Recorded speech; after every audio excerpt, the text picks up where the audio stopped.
오늘 봉독할 말씀을 가지고 피할 수 없는 고난을 통과하려면 이라는 제목으로 말씀을 나누도록 하겠습니다. 오늘 또 욥기입니다. 욥기 싫죠? 예, 싫습니다. 욥기의 핵심이 고난은 아닌데요, 힘든 얘기만 계속 나오니까 너무 싫습니다. 그래서 언제까지 욥기 본문이 계속되는가 봤더니 12월 20날까지 계속되더라고요. 힘들지만 그때까지 우리 말씀을 봐야 될 것 같아요. 설교 본문을 정할 때도 욥기 싫습니다. 싫었어요. 근데 우리 지난번 정갑신 목사님께서 말씀하셨던 것처럼 계속해서 우리에게 말씀하실 때는 분명한 하나님의 뜻이 있다라는 것이죠. 이 시점에 우리에게 욥기 말씀을 주시는 이유가 뭘까? 그러지 않아도 힘들어 죽겠는데 욥기 말씀을 주시는 이유가 과연 뭘까라는 겁니다. 그 속에 우리가 모르는 분명한 뜻이 있을 것이고 우리에게 주시는 하나님의 계획이 있을 거라고 믿고 신뢰하기에 오늘 또 욥기로 정하였습니다. 예전에 어른들이 그런 얘기 하셨어요. 피할 수 없다면 즐겨라 라고요. 하지만 고난은 피할 수도 없고 즐길 수도 없습니다. 조금 전에 드렸던 고백이 우리 덕인 집사님 오늘 예배인도 은혜롭게 해주셔서 너무 감사한데, 부족함이 없다라고 고백을 했잖아요. 여러분 아멘이십니까? 근데 돌아보면 부족함 투성입니다. 겁나게 많이 부족해. 돈도 부족하고 건강도 부족하고 여러 가지 생활에 필요한 것들도 부족한 것이 너무 많습니다. 근데 우리는 부족함이 없다라고 고백을 해요. 사실 영적으로는 부족함이 없어요. 그러나 실제 삶에서는 부족함이 굉장히 많이 있거든요. 고난이라는 것도 마찬가지입니다. 피할 수 없다면 즐겨라? 고난을 어떻게 즐겨요? 피할 수도 없습니다. 오늘 본문 속 욥의 상황이 그러합니다. 피하고 싶지만 피할 수가 없어요. 그렇다고 즐길 수도 없고 죽고 싶은데 죽을 수도 없습니다. 왜냐하면 하나님이 생명은 건들지 말라고 하셨거든요. 여러분, 우리에게도 간혹 이러한 고난이나 아픔들이 찾아오기도 하고 또 찾아올 수도 있습니다. 그러면 욥의 친구들이 욥에게 찾아와서 위로한다는 이름 아래 해줬던 것처럼 우리들도 그런 어려움 당한 이들을 향해서 기도해 주면서 이렇게 얘기합니다. 곧 좋은 일이 있을 거야. 잘 될 거야. 힘내. 그러면서 버텨야지. 힘내 라고 얘기하지만 여러분, 힘내기도 어렵습니다. 그래서 누군가 얘기합니다. 목사님께서 힘내라고 하는 말이 제일 싫다고. 이게 제가 화이팅이라는 표현을 늘 써요. 근데 화이팅이라는 표현을 쓰는데 화이팅이라는 그 표현 자체도 싫다고 얘기를 해요. 그만큼 힘들다는 얘기죠. 버텨야 되는 것 아는데 버틸 힘이 없습니다. 힘을 내야 된다는 것 알겠는데 힘을 낼 수도 없다는 거죠. 혹여나 이런 상황이 찾아왔거나 혹여나 찾아온다면 우리는 어떻게 해야 될까? 오늘 본문의 상황을 좀 더 자세하게 살펴보도록 하겠습니다. 현재 욥의 상황과 그 배경을 좀 살펴보면 하나님 앞에서 의롭고 정직하게 살았던 욥에게 생각지 못한 고난이 시작이 되죠. 도저히 이해할 수 없었습니다. 그럼에도 불구하고 욥은 의로운 사람이었어요. 하나님 앞에 정직한 사람이었고 하나님을 경외하는 사람이었습니다. 그러다 보니 그 고통이 있음에도 불구하고 여전히 하나님을 예배하고 하나님을 찬송하는 삶을 살아와요. 이제 욥의 소식을 듣고 친구들이 위로한다는 이름으로 찾아옵니다. 그러나 욥의 친구들은 여전히 인과응보식의 개념을 욥에게 적용을 하고 모든 상황에 적용을 하면서 욥, 너에게 죄가 있기 때문에 이런 고난이 있는 거야. 잘 생각해 봐봐. 네가 모르는 죄가 있을 거야. 네가 모르는 악한 행동이 있을 거야. 그러니 잘 생각해보고 네가 회개해야 돼 라고 이야기를 해요. 맞는 말인 것 같지만 결국은 맞지 않는 틀린 말이었고 결국 고통 속에 있었던 욥을 더 고통과 아픔 속으로 몰아넣게 됩니다. 우리가 16장 뒷부분 봤는데 16장 1절에서 욥은 그 친구들을 향해서 이렇게 얘기합니다. 재난을 주는 위로자들이라고 이야기를 합니다. 오히려 나를 위로한다고 하지만 나에게 더 큰 고통과 더 큰 재난을 주는 사람들이다 라고 이야기를 하고 있는 것이죠. 혹시 여러분들에게 이런 경우나 이런 상황들이 혹시 있었는지요? 저에게도 있었습니다. 욥만큼은 아니지만 2009년, 2010년도 미국에 유학을 떠나려고 하는 그 상황 속에서 생각지도 못한 고난과 아픔들이 계속되면서 눈물밖에 나지 않았던 그때가 있었습니다. 분명히 제가 잘못한 것 없었고 뭔가 문제가 될 만한 요소가 없었음에도 불구하고 고난이, 고통이 계속되고 있었기 때문입니다. 그런데 저뿐만 아니라 우리에게도 그런 일이 있을 수 있고 또 현재 그런 상황이 처한 분들도 있을 수 있습니다. 그럴 때 그건 어떻게 해야 되느냐라는 겁니다. 근데 우리의 상황뿐만 아니라 성경을 보니 성경에서 그러한 인물들이 몇 명이 나오는데 한 사람이 요셉이기도 하고 또 한 사람은 다윗이기도 합니다. 오늘 여러분들과 함께 다윗에 대한 이야기를 먼저 좀 살펴보려고 하는데요. 다윗이 왕이 되기 전에 골리앗과 전쟁에서 멋지게 승리를 하죠. 그렇죠? 너는 칼과 단창으로 내게 오거니와 나는 만군의 여호와 이름으로 내게 가노라. 그러면서 멋지게 골리앗 장군을 넘어뜨리고 전쟁에서 이기게 됩니다. 거기까지는 좋았는데 백성들이 다윗을 칭찬하고 칭송하기 시작합니다. 사울왕은 천천히요, 다윗은 뭐라고요? 만만이라고. 이 이야기를 들은 그런 소문을 계속 듣고 백성들이 다윗을 추종하는 모습을 보면서 사울왕은 시기와 질투가 불일 듯 일어나게 됩니다. 그러면서 다윗을 죽이려고 마음을 먹죠. 왜? 자기의 자리가 위태롭다고 생각을 했으니까. 결국 다윗은 잘못한 거 하나 없이 결국 사울왕에게 쫓김을 당하면서 죽임을 당할 위기에 처하게 돼요. 그때 다윗의 친구였던 요나단, 사울왕의 아들이었던 요나단의 도움으로 가까스로 도망을 치긴 하지만 그 뒤로 계속해서 숨어 다녀야만 했습니다. 거지 행세도 해야 됐고요, 굴에 숨어 있어야만 했고 결국 자신이 살고 있는 모든 터전을 다 떠나서 고통과 고난이 계속되는 삶을 살 수밖에 없었던 사람이 다윗이었습니다. 그때 다윗이 뭐라고 고백하고 있느냐? 시편 57편 6절과 7절입니다. 시편 57편 6절과 7절 같이 한번 읽어보겠습니다. 그들이 내 걸음을 막으려고 그물을 준비하였으니 내 영혼이 억울하도다. 그들이 내 앞에 웅덩이를 팠으나 자기들이 그 중에 빠졌도다. 노란 글씨를 표현했는데 이렇게 얘기를 해요. 그들이 내 걸음을 막으려고 무엇을 준비했다? 그물을 준비했다. 그물은 물고기를 잡을 때 쓰는 거예요. 다윗이 얼마나 힘들었고 얼마나 아팠으면 그 자신의 상황을 그물이라고 표현하고 있는가라는 거예요. 그리고 내 영혼이 뭐하다고요? 억울하다고. 왜 안 억울하겠어요? 너무 억울했죠. 7절에 그러면서 다윗은 그럼에도 불구하고 이렇게 고백합니다. 같이 읽을까요? 하나님이여, 내 마음이 확정되었고 내 마음이 확정되었사오니 내가 노래하고 내가 찬송하리다. 다윗도 요만큼이나 훌륭했던 사람이에요. 그 상황 속에서도 내 영혼이 확정되었다고 이렇게 고백해요. 그럼에도 불구하고 억울한 건 사실이고 그럼에도 불구하고 고통스러운 건 사실이었죠. 이 사울왕에게 그런 일이 있을 뿐만 아니라 왕이 된 이후에도 또 고난이 찾아와요. 어떤 일이 있었냐? 자신의 아들이었던 압살롬이 아버지에게 반역을 하면서 반기를 들어서 결국 압살롬에 의해서 또 쫓김을 당하게 됩니다. 얼마나 억울하겠어요. 사울왕에게 쫓기는 것을 넘어 이제는 아들에게 또 쫓김을 당하게 됩니다.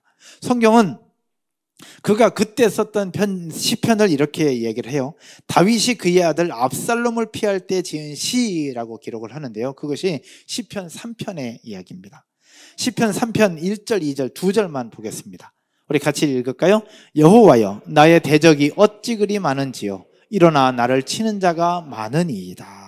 그 다음 2절 볼까요? 많은 사람이 나를 대적하여 말하기를 그는 하나님께 구원을 받지 못한다 하나이다. 아멘. 자기 아들을 향해서 나의 대적이라고 얘기를 합니다. 나를 치는 자가 많으니이다. 많은 사람이 나를 대적하여 말하기를.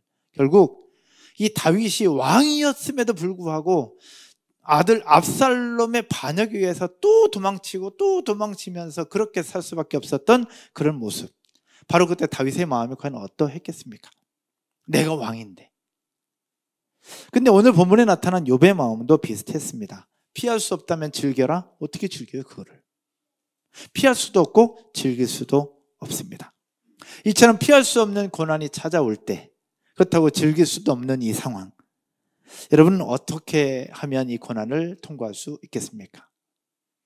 또 앞으로 이런 고난이 없었으면 좋겠는데 또 찾아올 수 있어요. 그것이 인생이니까. 그럴 때 우리는 어떻게 통과해야 할까라는 겁니다. 첫 번째로 따라서 한번 하겠습니다. 괴로워하라. 그 고난을 통과하는 첫 번째 방법은 괴로워하는 겁니다. 오늘 읽은 본문 20절과 22절 말씀 함께 보겠습니다. 20절, 나의 친구는 나를 무엇하고? 조롱하고 내 눈은 하나님을 향하여 눈물을 흘리니 라고 기록하고 있습니다. 그리고 22절 한번 볼까요? 22절에 수년이 지나면 나는 돌아오지 못할 길로 갈 것임이니라 라고요. 여기서 친구라는 표현과 조롱이라는 표현은 서로 어울리지 않습니다. 그렇죠? 친구가 나를 조롱한다? 어울리지 않아요. 근데 다윗은, 성경은 그 표현을 동시에 사용을 하고 있습니다. 그것은 뭘 얘기하느냐? 자신이 처한 상황을 적극적으로 어필하면서 자신이 얼마나 아프고 얼마나 힘든가를 지금 호소하고 있는 내용입니다. 결국 그 뒤에 보면 욥은 그 상황 속에서 어떻게 하나님을 향하여 눈물을 흘리고요. 그리고 수년이 지나면 나는 돌아오지 못할 길, 결국은 죽음의 길로 가게 될 것을 이야기하면서 누군가를 향해서 호소하고 있습니다. 욥의 해소연이 여기서 끝났으면 좋겠는데 여기서 끝나지 않아요.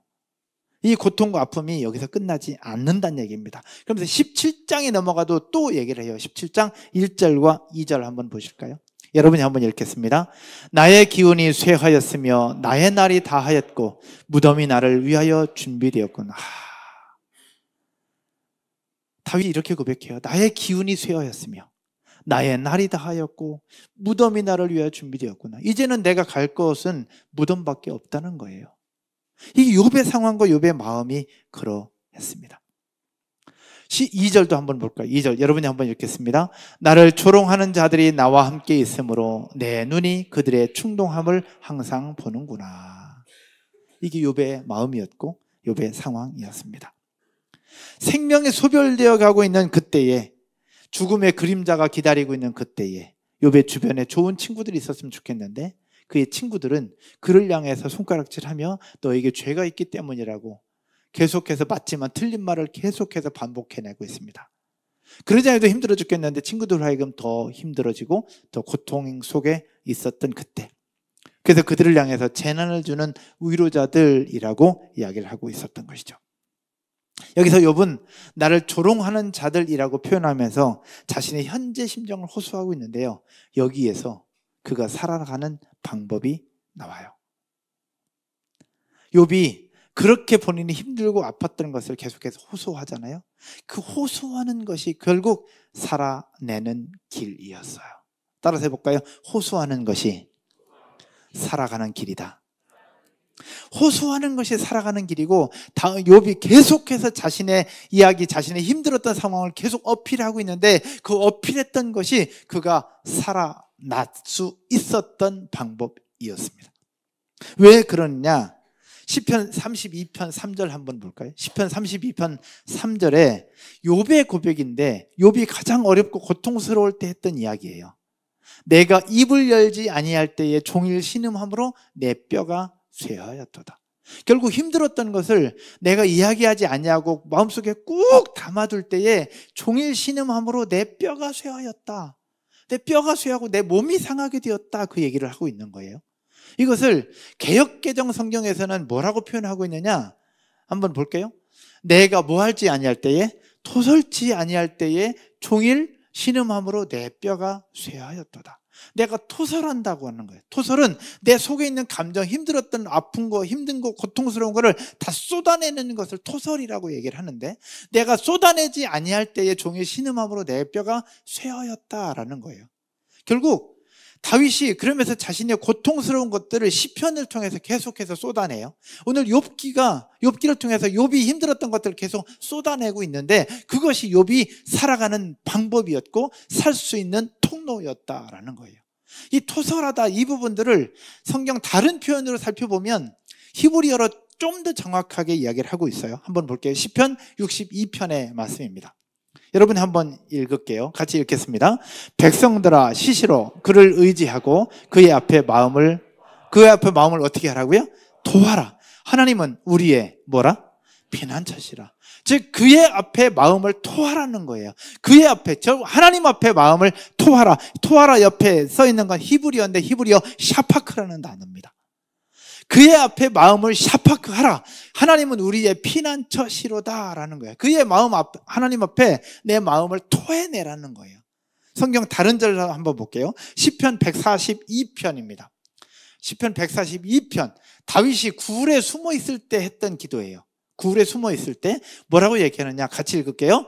내가 소리내어 여호와께 부르짖으며 소리내어 여호와께 간구하는도다. 내가 내 원통함을 그의 앞에 뭐하며? 토로하며. 샤파크입니다. 똑같이 나의 원통함을, 나의 억울함을 그의 앞에 토로하며. 샤파크. 내 우환을 그의 앞에 뭐하는도다? 진술하는도다. 내 힘들고 어려웠던 것을 쏟아내라는 거예요. 꺼내서 이야기하라는 거예요. 이 샤파크라는 단어를 성경 원어 그대로 성경 해석한 성경이 있어서 한번 보면 레위기 4장 18절이에요. 레위기 4장 18절 같이 한 목소리 읽겠습니다.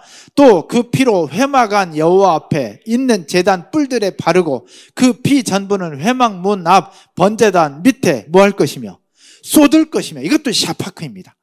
결국 샤파크라는 단어는 다 쏟아내는 거예요. 여기에 지금 물이 있는데 물이 있어서 제가 쏟지는 못해요. 근데 이 컵을 뒤집어 엎어서 속에 있는 것들을 다 깨끗하게 비우는 것, 이것이 바로 샤파크예요. 쏟아내라는 거예요. 내 속에는 억울한 거, 힘든 거, 아픈 거, 고통스러운 것들을 다 하나님 앞에 샤파크 할 때 살 수 있고 일어설 수 있고 회복될 수 있다는 사실 믿으시기를 주님의 이름으로 축원드립니다. 여러분, 나의 억울하고 속상한 감정, 힘든 감정들을 다 쏟아낼 때 다시 일어설 수 있음을 믿으시기를 주님의 이름으로 축원드립니다. 여러분, 계속되는 고난이 있어요. 계속되는 아픔이 있어요. 고난을 통과하는 방법, 유일한 방법은 바로 무엇이냐? 하나님 앞에 토로하는 겁니다. 하나님 앞에 쏟아내는 거예요. 하나님 앞에 고백하면서 괴로워하는 겁니다. 그래야 살 수 있어요. 여러분, 우울증으로 고생하시는 분들이 간혹 있어요. 그렇죠? 우울증으로 고생하시는 분들의 공통점이 뭔지 아십니까, 여러분? 얘기를 잘 하지 않는다는 거예요. 얘기를 잘 하지 않고 본인 혼자 끙끙 앓고 있어요. 왜 그러냐? 마음이 나빠서가 아니라 가족들을 배려하는 거예요. 내 남편을 배려하고 내 아내를 배려합니다. 내 배우자를 배려하고 내 가족들을 배려하고요, 내 자녀들을 배려하는 마음으로 얘기를 잘 안 해요. 힘들고 어려운 게 있는데, 답답한 게 있고 속상한 게 있는데 얘기를 잘 안 해. 본인 혼자 다 끌어안고 있는 거예요. 그러다가 결국 끙끙 앓다가 한 방에 터뜨리는데 그때는 이미 늦어버리는 거죠. 그러면서 생각하지 말아야 될 그런 생각들을 하게 되는 부분들. 여러분, 살아낼 수 있는 방법, 살아갈 수 있는 방법, 피할 수 없는 고난이 우리에게 다가왔을 때 통과하는 방법은 괴로워하는 것, 아파하는 것, 토로하는 것, 그것이 살아가는 방법임을, 살 수 있는 방법임을 믿으시기를 주님의 이름으로 축복합니다. 여러분, 한국교회 존경받는 어른이신 박영선 목사님이라고 계세요. 박영선 목사님께서 고난에 대해서 얘기를 하시면서 이렇게 말씀하십니다. 우리가 고난 앞에 서 있을 때 괴로워하라. 울고 비명을 지르라. 울며 기도하라. 비명을 지르는 이유는 죽겠다는 것이 아니라, 따라서 해볼까요? 견디겠다는 표시다. 울며 비명을 지르며 소리를 지르는 이유는 죽겠다는 이야기가 아니라 견디겠다는 표시요, 살겠다고 하는 표시라는 거예요. 살아보겠다고 하는 또 하나의 발버둥이라는 이야기예요. 그런데 사람들은 힘들고 어려운 일이 있을 때 얘기를 잘 하지 않는다는 거예요. 왜? 그 얘기하면 내가 망하는 것처럼 보이고 실패한 것처럼 보이고 사람들의 손가락질을 받을지도 모른다는 생각에 잘 얘기하지 않는다는 거예요. 그러다 보니 자신을 더 죽이게 된다는 것이죠. 사랑하는 여러분, 그렇지 않아요. 힘들 때, 어려울 때, 괴로울 때 괴로워하고 슬퍼하고 이야기하며 하나님 앞에 토로할 수 있기를 주님의 이름으로 축복합니다. 그것이 바로 고난을 통과하는 방법입니다. 요즘에 밤 10시만 되면 기도하러 오는 분들이 계세요. 어젯밤에도 기도하러 오셨더라고. 이분들 기도하는 소리를 가끔 들어봐요. 근데 기도하는 소리는 잘 안 들리는데 어떤 소리가 들리느냐? 우는 소리가 들립니다. 울고요. 어떤 분들은 찬양하고요. 어떤 분들은 그냥 소리도 지릅니다. 그분들의 소리를 듣고 그분들의 울음소리를 듣다 보면 저도 함께 울게 되고요. 저도 함께 괴로워집니다. 그러면서 그들을 위해서 더 중보하게 됩니다. 저는 그분들에게 이렇게 말씀드리고 싶어요. 잘하고 있다고. 싱어게인에서 임재범 선생님이 평가할 때 참 잘했어요. 우리 지난주에는 참 잘했어요 2. 참 잘했어요. 3 그렇게 표현하더라고.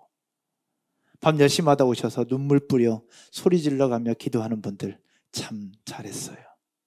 사랑하는 여러분, 피할 수 없는 고난을 통과하는 방법은 하나님 앞에 괴로워하는 겁니다.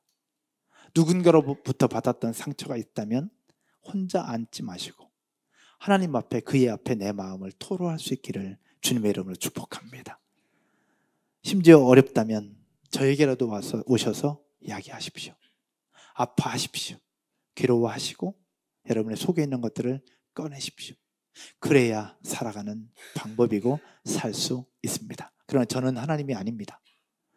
성경에는 그의 앞에 토로하라고 얘기하잖아요. 하나님 앞에 우리의 모습을 가지고 하나하나 나아가면서 울음이 나오면 우시고 소리 지르고 싶으면 소리를 지르시고 괴로우면 괴롭다고 이야기를 하십시오. 그것이 살아갈 수 있는 방법입니다. 여러분 아멘이시죠? 그 은혜 가운데 나아가는 저와 여러분 모두가 되기를 주님의 이름으로 축복합니다. 두 번째, 피할 수 없는 고난을 통과하기 위해서 필요한 것은 이것입니다. 따라서 해볼까요? 중보자가 있음을 기억하라.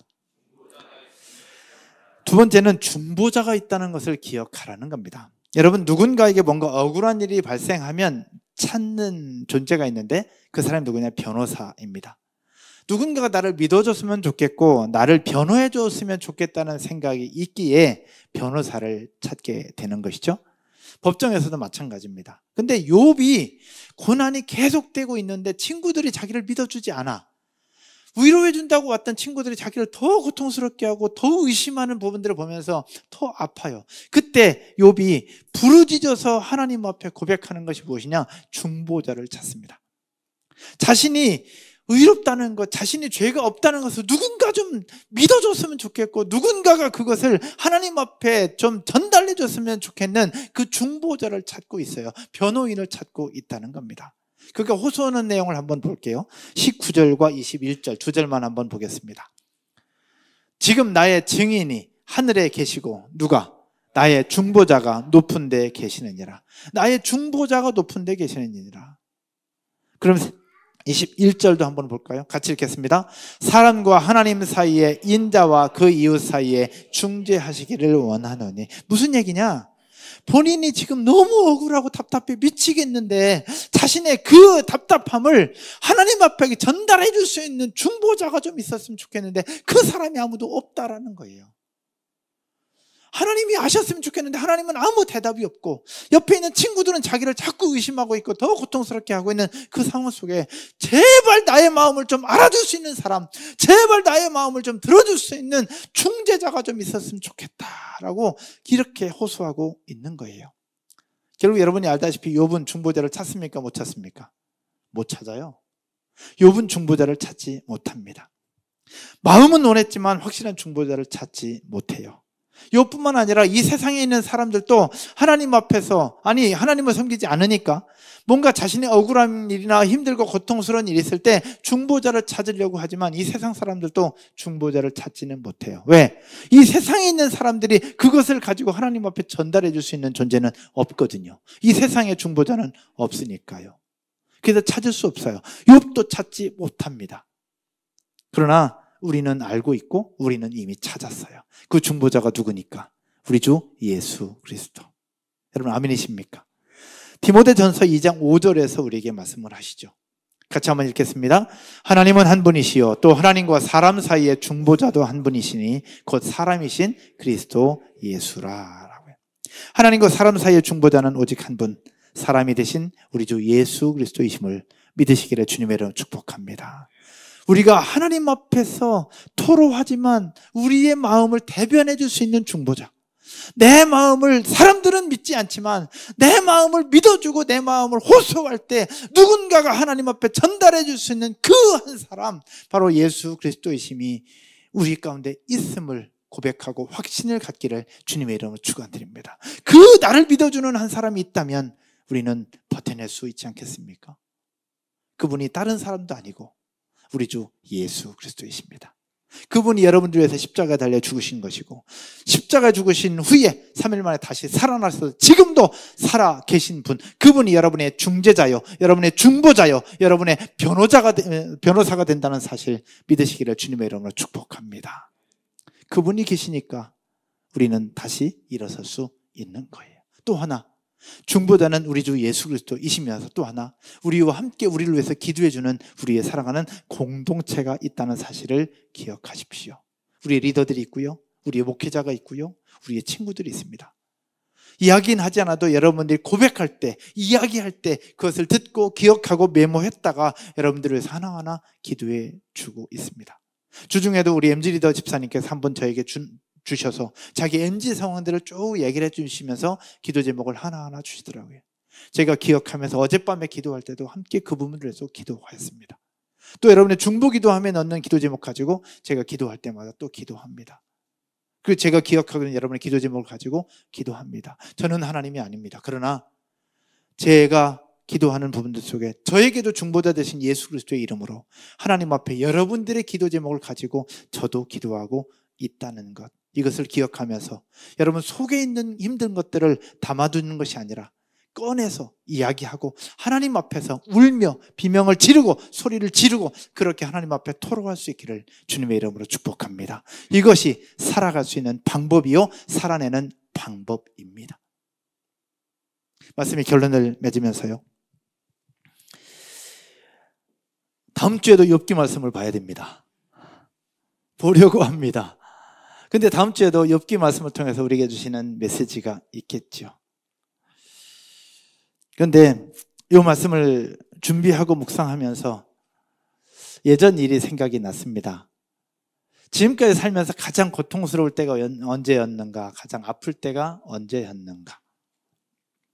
2009년도더라고요. 2009년도에 동산교회 사역을 하다가 미국에 유학을 가려고 준비하고 이제 유학 준비를 다 마치고 비자 서류를 다 준비를 해서 이제 미국으로 보냈고요.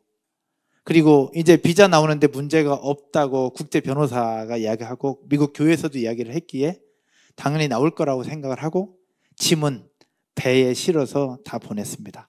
그리고 제 아내는 직장 생활을 하던 걸 정리하고 저 아이들 유치원 다 빼고 이제 비자 나오기를 기다리면서 처갓집에 머물고 있을 때였습니다.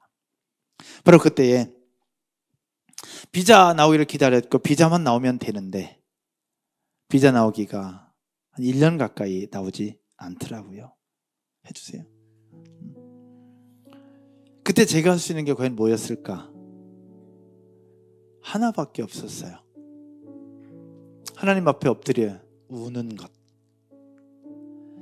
미국에서 빨리 들어왔으면 좋겠다고 해서 여행 비자를 가지고 미국으로 들어가서 사역은 여전히 하고 있었어요. 근데 새벽 기도를 끝나고 나면 뭐 가족은 다 한국에 있으니까 저 혼자 있어야 되잖아요. 새벽 기도 끝나면 8시, 9시까지 그냥 제가 할 수 있는 것은 강단 바닥에 엎드려 기도하는 것이었습니다. 한국에서 아내도 같이 기다리면서 또 마음 졸이고 있지만 미국 현장에 있으면서 아내에게도 이야기할 수 없는 그런 아픔들, 그런 고통들이 있었습니다.